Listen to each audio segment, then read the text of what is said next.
If something goes wrong, you've probably heard this a lot of times, there's two possible explanations. Either the plan was flawed or the execution was flawed. You might have heard the saying, are we doing things right or are we doing the right things? That's what we're talking about.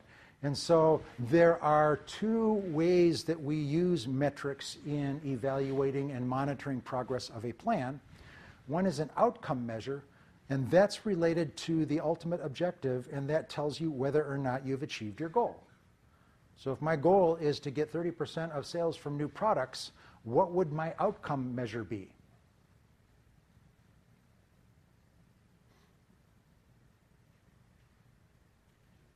This is not a trick question, it's that simple. So if my goal is to get 30% of sales from new products in 1 year, what would my metric be? What would my evaluation be? Whether I achieved it or not. And what number would I use to tell me whether I achieved it or not? So what percentage of products or of sales came from new products? And if it's at 30% or higher, it was good. And if it was 29.999% or lower, it was bad. So again, whether it's good or bad depends on the objective. But and we have this, if the objective is to get 30% of sales from new products, the measure of success is not how effective our advertising was, because that's not directly tied to the objective. It may be important, but it's not directly tied to the objective.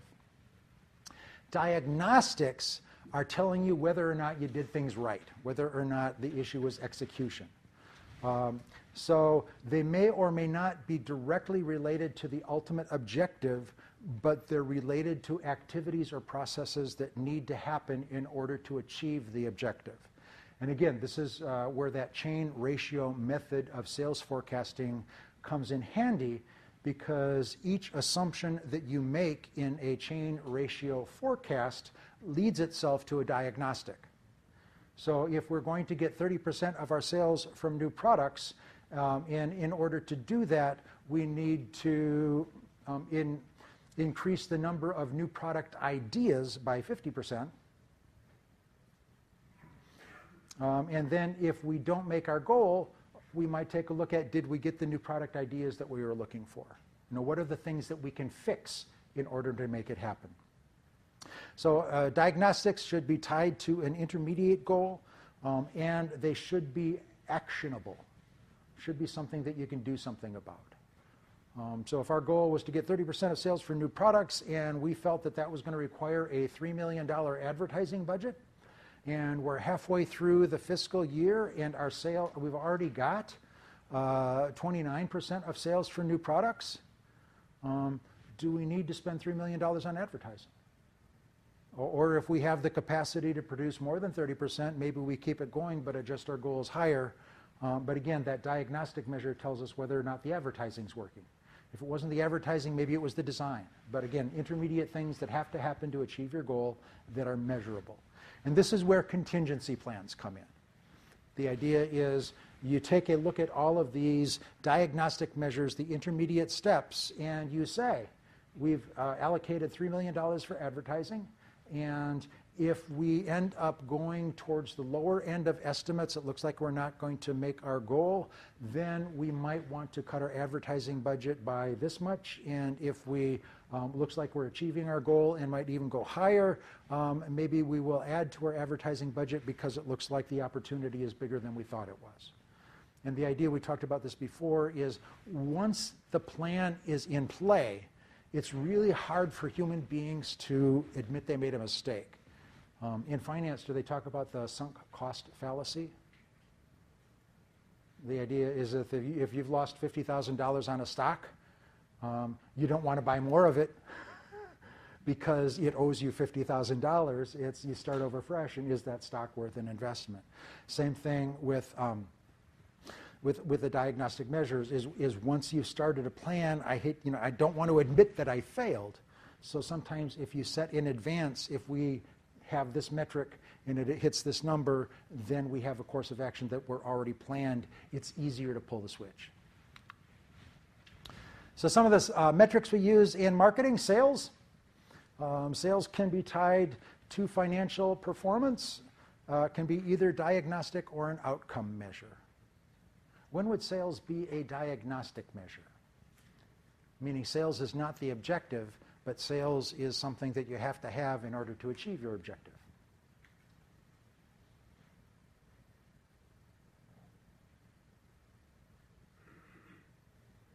This one's a little trickier.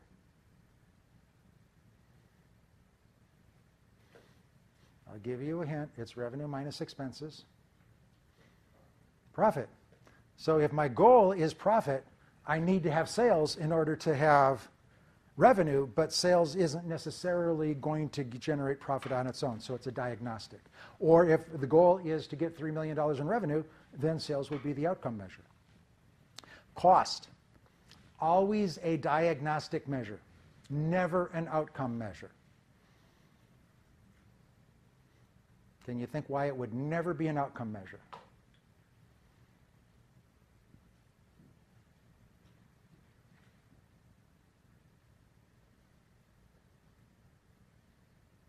Yes.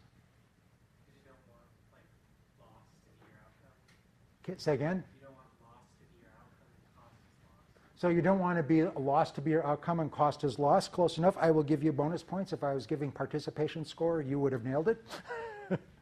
But it's just too easy, right? My goal is to spend $1 million. Done. I can double that goal. Give me another $1 million.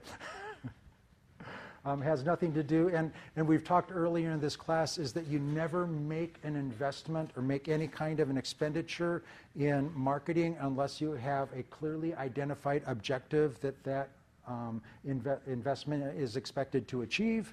So cost is never an outcome measure, it's a diagnostic measure. Our goal is to get $3 million in sales, and we expected $2 million in cost. Was that higher or lower?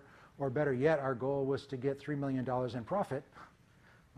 Was our revenue too low, or were our costs too high if we didn't make it? Another measure commonly used in marketing is market share. And this looks at your competitive position relative to competitors in an industry.